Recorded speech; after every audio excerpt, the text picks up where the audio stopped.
Good morning, everyone. Thank you for being here today. We are here to recognize today, September 30th, 2025, as Military Suicide and Remembrance Day.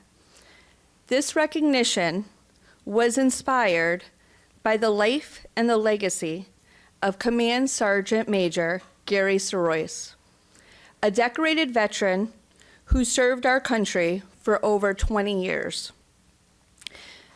Gary earned his Bronze Star Medal for his service in Operation Iraqi Freedom.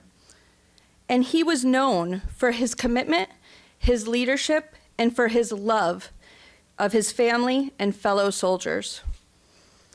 Gary died by suicide in 2023. His loss was deeply felt by his family, his friends, and his hometown, Plainville. But his daughters, alongside with his surviving Army comrades, chose to transform their grief into purpose. They founded the Drive On Foundation, a nonprofit dedicated to breaking the stigma around military mental health and connecting veterans with the resources that they need. I am so incredibly proud of the work that they are doing, not just in Gary's memory, but in service to every veteran still fighting battles we cannot see. And the numbers are staggering. In 2022, an average of 17.6 veterans died by suicide every single day. That's nearly one every 90 minutes. Suicide was the second leading cause of death for veterans under 45. And among active duty Army soldiers, suicide was the leading cause of death between 2014 and 2019, the most recent study. These are not just numbers. These are fathers, mothers, sons, daughters, friends, and neighbors. As a behavioral health nurse, I've spent years walking alongside patients who carry the invisible wounds, veterans battling PTSD, depression, and the lingering effects of trauma. I've seen how stigma can isolate, delay treatment, and deepen suffering. Recognizing this day is more than symbolic, it's a clinical imperative. It will help my patients feel seen. It will open doors to conversations that were once shut. And it will remind every veteran that healing is not weakness, it's courage. By recognizing this day, we are affirming our commitment to breaking the silence around military mental health, supporting families and survivors with compassion and care, and ensuring access to behavioral health services for all who serve and have served, honoring the lives lost not just in combat, but in the aftermath. My hope is that this proclamation is just the beginning. I intend to work closely with the chairs of the Veterans Committee in hopes to introduce legislation that will officially designate September 30th as Military Suicide Awareness and Remembrance Day in Connecticut for all future years. Because this isn't a one-time event, it's a long-time commitment. Institutional recognition matters. It opens doors for funding, programming, and public awareness. It sends a message that Connecticut stands with its military community, not just in words, but in law. Next, I'd like to introduce Representative Jaime Foster. Jaime is co-chair of the Committee on Veterans and Military Affairs, and I really want to thank Representative Foster for being so supportive, for joining me here today, and for working with me on potential future legislation. Her support means the world, and Representative Foster has a deep expertise in public health and veterans policy, and she's been instrumental in advancing legislation that support our veterans. Jaime?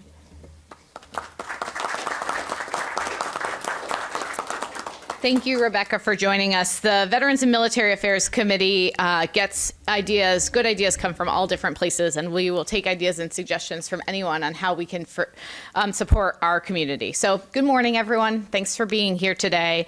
It is, a lot of times when we have press conferences, they're not so somber, but I think it's important to acknowledge the somber occasions too. This month, we're pausing to shine a light on an urgent truth that in our nation, not just in veterans and military populations, death by suicide is too frequent and one death is too many. I know that our military department and the Connecticut Department of Veterans Affairs are planning and working towards increased emphasis on these issues. General Ivan, in the last 2 weeks that I saw him, had mentioned efforts that our military department is doing in this regards.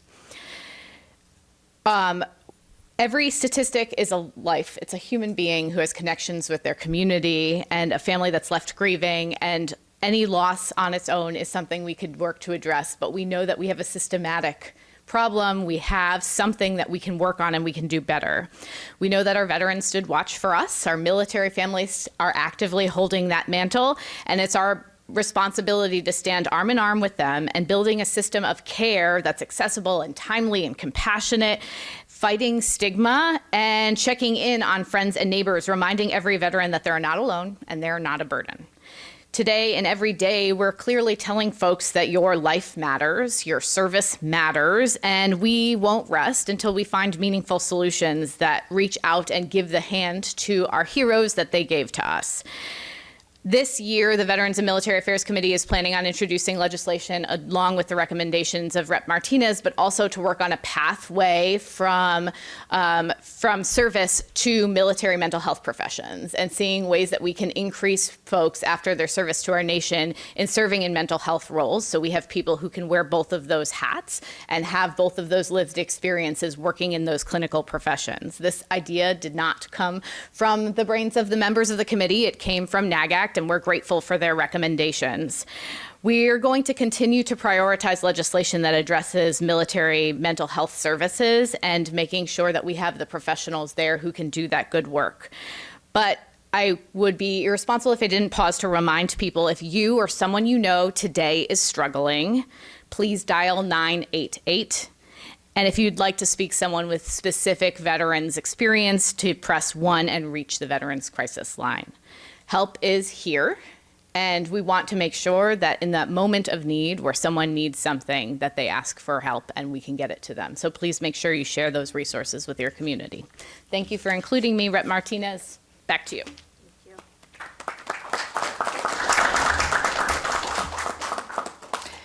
Next, I'd like to have come speak Deputy Commissioner Joseph Danao, Connecticut Department of Veterans Affairs. Deputy Commissioner Danao is a Bronze Star recipient and 33-year veteran of Connecticut Army National Guard. He now oversees service of over 170,000 veterans and families across Connecticut, leading major infrastructure and care improvements statewide.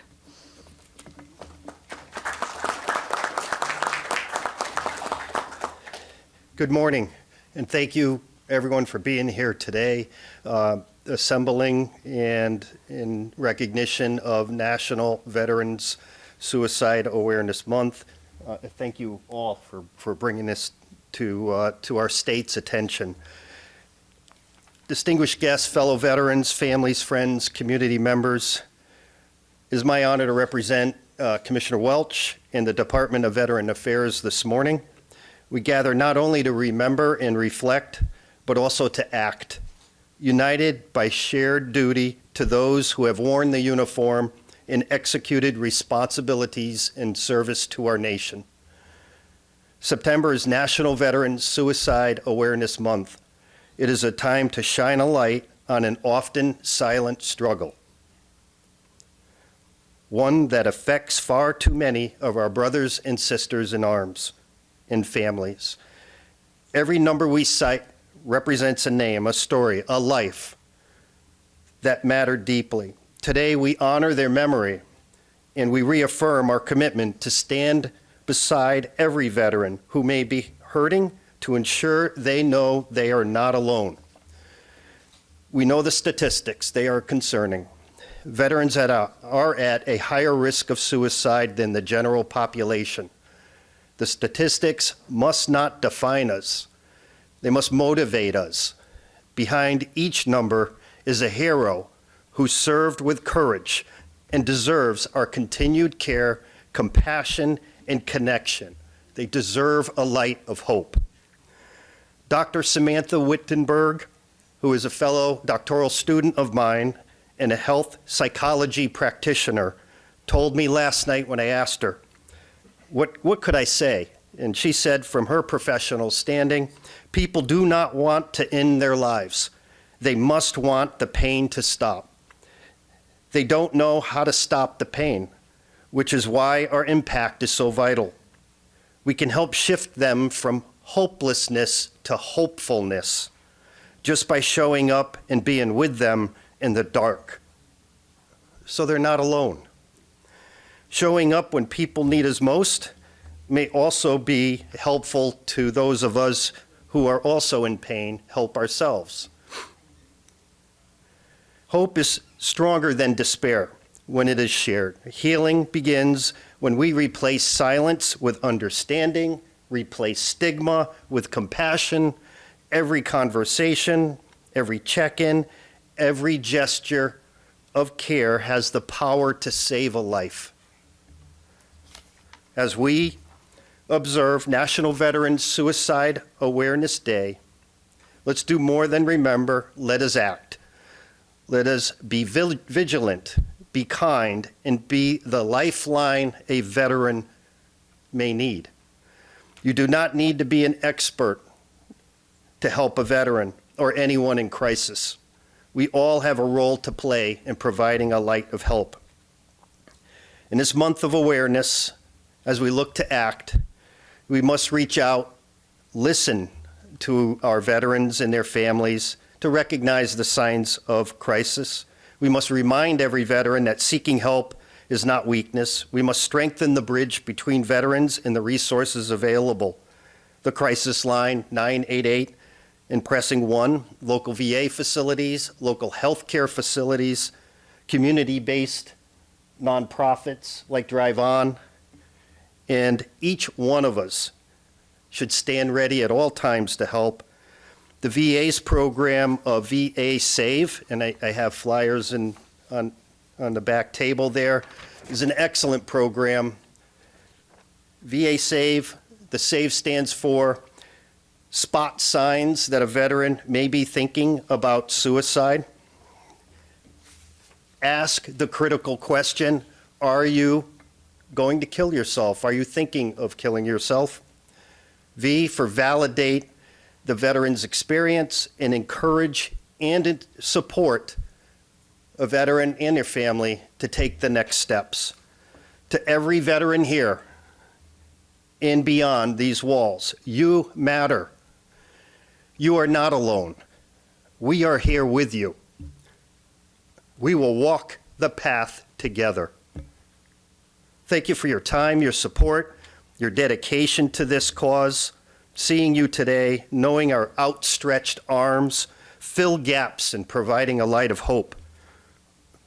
This only helps us to get closer to helping every veteran, their family, and our communities reach the resources that are available to them.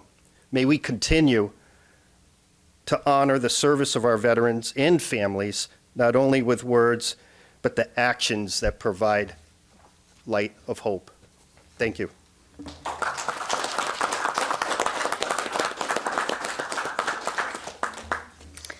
Next, I'd like to call up Brigadier General Lesbia Nieves. General Nieves served in the Connecticut Army National Guard for 36 years and is an Operation Iraqi Freedom veteran. She is a Connecticut Veterans Hall of Fame inductee and a lifelong advocate for veterans impacted by PTSD and TBI.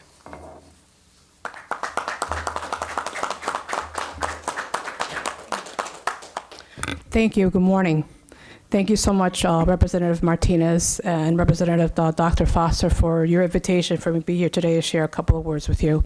Obviously, this is a weight that carries very deeply for many of us that have worn the uniform, especially for those of us that have lived this experience of experiencing a comrade making that choice, unfortunately. Today, we gather not just to honor, but to acknowledge the truth that too often remains in silence. And I really appreciate us gathering here this morning to speak up about this. In 2018, I actually gathered with a group of veterans and supporters, and we had a gathering that we titled The Unsung Hero. At that point in time in 2018, I lost 3 comrades back to back. And I had felt like I had to do something. So I brought a community together, and we referred to it as the unsung heroes, because they are our unsung heroes. Every day we lose veterans and active service members to suicide, not just because they were weak, but because they were human. To be human, I called life. Life happens. Some of us have the resources and resiliency to bear the weight of life. Others are more challenged in doing that. Today is not just about mourning. It's about a call to honor their lives, to remember their struggles, and to heal. It is a call to action. I made that choice to continue to do something. I would not stand on the sidelines, because I will continue to be the voice for the voiceless. It is a call to action to listen better, to build systems that care, that provide safe and trusting spaces filled with compassion, empathy, and respect. To erase the shame, there's no stigma to ask for help. To speak their names of those we lost in dignity. Say our names, say their names, and say them loudly and with determination. We must continue to truly be present and responsive, supportive, and the follow-up. It's not just opening that circle, I call it. It's about closing that circle. It's not about just responding to that crisis. It's listening to those indicators, and I call them those red flags, and being able to say, I'm here for you, brother. I'm here for you, sister. The text message you would have sent me, I would have been right there for you. Or you just called because the phone is right next to my bed. I would have woken up and gone right to you. If only you had just called. If only you had just texted. Any of us would have been there for you when you needed us the most. So in those dark moments, when the struggle is there and is present, that's when they need us the most. But we have to be listening. We have to be present. That sometimes we're too busy, occupied with those to-do lists in our minds of what do we need to do next, that we're not really present. So if we could make a commitment today to be really present and to truly be responsive in making those connections, we will definitely make an impact in our systems. So thank you for the opportunity today. And the mission continues. Thank you.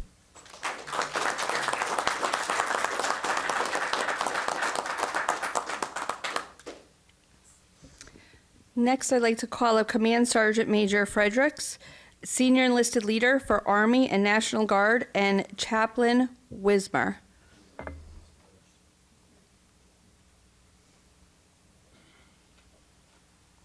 These are my prepared remarks. Hey, good morning, everyone, and thank you so much for being here. Really appreciate it. I'm with my battle buddy, Chaplain Wismar. I'm the Senior Enlisted Leader for the Connecticut National Guard, both Army and Air. So on this particular day, it means a great deal to us as leaders in this organization. We're concluding our Suicide Awareness Month, and we've had a lot of initiatives throughout the month. In fact, right now down at Camp Net, we're holding a suicide awareness behavioral health seminar. We also concluded our Project Overwatch over the last couple of weeks, training over 980 service members, airmen and soldiers on lethal means and how to reduce access to lethal means when a service member is in crisis. So I'll say from my vantage point, you know, every service member, every veteran is never alone, and that's our pitch. Reduce the stigma. We have a tremendous amount of programs within our organization to reach our members as well as previously serving members and veterans. We have a full-time behavioral health team. We have an integrated primary prevention workforce that works very diligently on programs to provide resources to our service members and veterans. We are going after a peer support program and a lot of other initiatives to help reduce suicide and reduce the stigma, so we can help currently serving members. And I'll turn it over to my battle buddy. All right. Good morning, everyone. First, I want to say thank you very much. What a wonderful initiative here. You know, it's such an important topic. We've been focusing on it all month, but really we need to focus on it for the whole year. One of the themes that I've caught from being here together with you all is hope. I thank you for the hope that you give. People reach that really, really dark place. They get those blinders on. They can't see past it. And we want to be able to lift those blinders so they do see the hope. That's what I do as a chaplain. That's what we're trying to do with our behavioral health and all the different supports that we have, is give our service members that hope so they see the big picture. I'm reminded, I saw a speaker at one point, he was actually a survivor of somebody who jumped off the Golden Gate Bridge. Very few do. And he said the minute that he left his hand off the rail, he knew he'd made a mistake. He knew he'd made a mistake. And even though his body was literally shattered when it hit the water, he's thankful that he lived, and he was able to see the bigger picture of his life. And that's what we want to do for our service members, to let them know that they're not alone, and that they do have hope, and we're in this together. Thank you. Thank you.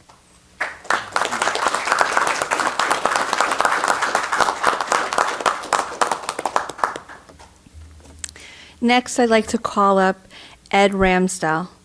Ed served with CSM Gary Sorois and is a friend and co-worker. And come on up, Ed. Thank you. Thank you. Thank you. Good morning, representatives, legislators, distinguished guests. My name is Edward Ramsdell. I am a veteran advocate, and I have the honor to serve as a treasurer of the Drive On Foundation. Thank you, Samantha. A nonprofit created to carry on the legacy of Command Sergeant Major Gary Sorois and focus on veteran suicide awareness.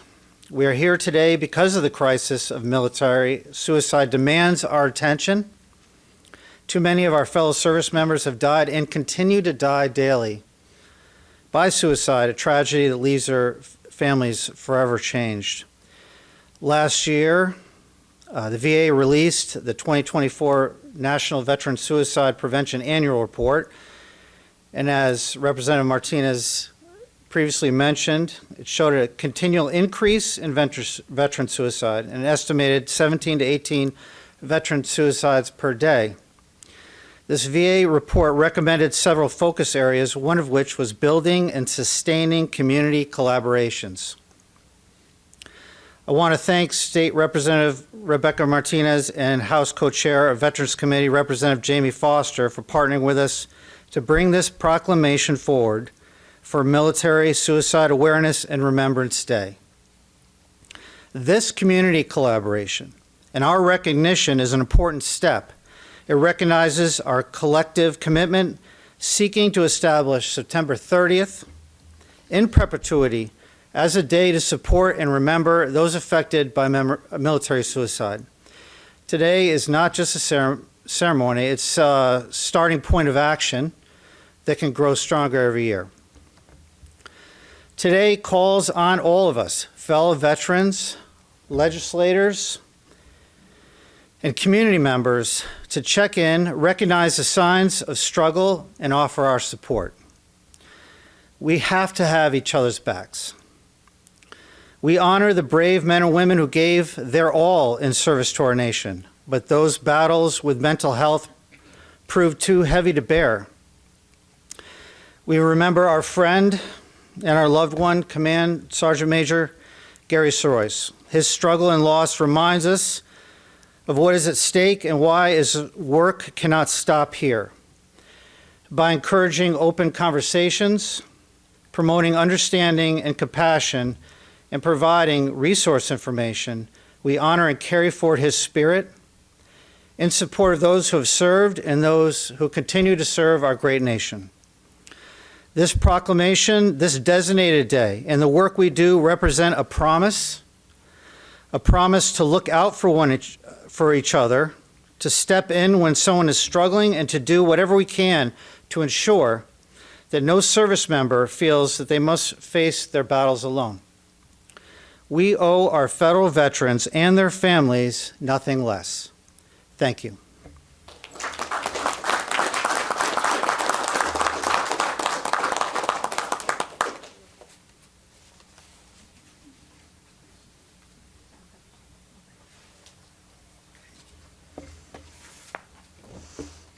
At this time, I'd like to read the official proclamation by His Excellency Ned Lamont, Governor. Whereas National Suicide Prevention Month draws to a close, it is both solemn and important to recognize Military Suicide Awareness and Remembrance Day on September 30th.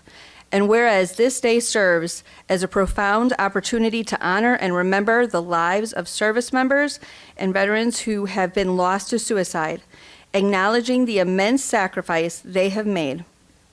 And whereas many veterans face silent battles with mental health and the transition to civilian life, and the risk of suicide among veterans remains significantly higher than that of the general population. And whereas it is vital to honor the memories of those who have paused by acknowledging their service, their struggles, and their ongoing challenges faced by veterans. And whereas this day also serves as a call to action to provide unwavering support to veterans currently fighting, reminding them that they are seen, valued, and never forgotten. And whereas it is our collective responsibility to foster a community and culture in which no veteran feels alone or burdened, encouraging everyone to speak up, check in, and offer support. And whereas resources and support systems are available for veterans in crisis, and it is imperative to promote awareness and access to these services now.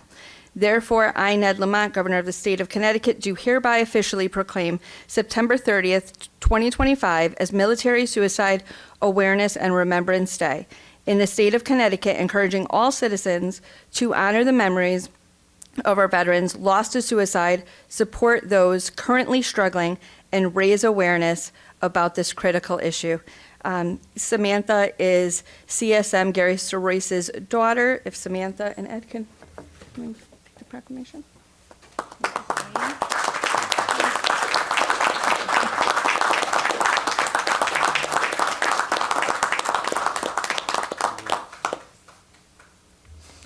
I'd like to thank you all for coming today. This is a really important day, and it really does reaffirm where we stand and what action steps can be taken next. So we owe it to those that put their lives on the line for us, that do everything for us, to make sure that when they come back from service, that they are treated with the dignity, respect, and care that they deserve. So we will be moving forward with action steps today. Thank you so much for coming.